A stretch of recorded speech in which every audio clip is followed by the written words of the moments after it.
Никога не съм ви претендирал за медали. Това, което съм заслужил, не е това, което сте дали. Вашите селебрита тайничко се хранят, никога не публично егото си бранят. Ме няма там, не искам и прожектори. За подарък заслужават да лъжа детектори.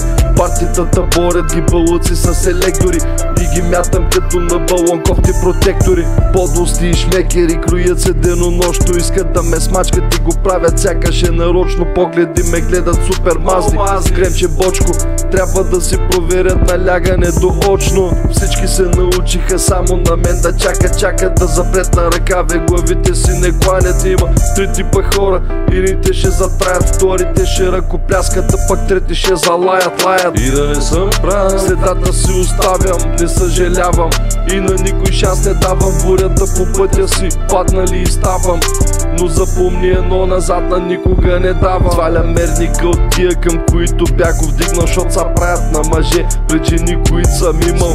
За тебе охлюв, групито е групи, водката пред нея знам, че за дупето и купи. Мъжеството ти на макс, скоро ще го срути, с някой друг ще са на души и на теб ще са на цупи.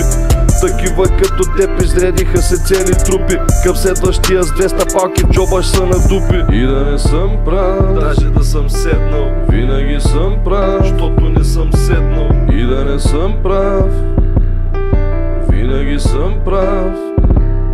Все още ползвам скайп, не знам какво е OnlyFans. Всяка песен писал съм я от вчера за днес. Всяка моя простотия на вашата е контрапротест. Мислех, че видял съм всичко, ма съм в потрес и днес. Като буските на друпи ще увиснеш, защото си измислен от преди да се замислиш. Суетата мъжка е буквара бълъжка, всяка слабост е тръжка и в дните на буквара ти те връща с пълен глас нареждам. В мазата на съзнанието си бавничко ги отвеждам. Не ме питай какво ми е, с такива като теб замезвам. Мисли си каквото искаш, а аз изчезвам. И да не съм прав, следата си оставям, не съжалявам и на никой шанс не давам. Бурята по пътя си, паднали и ставам, но запомни едно, назад на никога не давам. И да не съм прав, винаги съм прав. И да не съм прав, винаги съм прав. Все още ползвам скайп, не знам какво е OnlyFans. Всяка песен писал съм и от вчера за днес. Всяка моя простотия на вашата е контрапротест.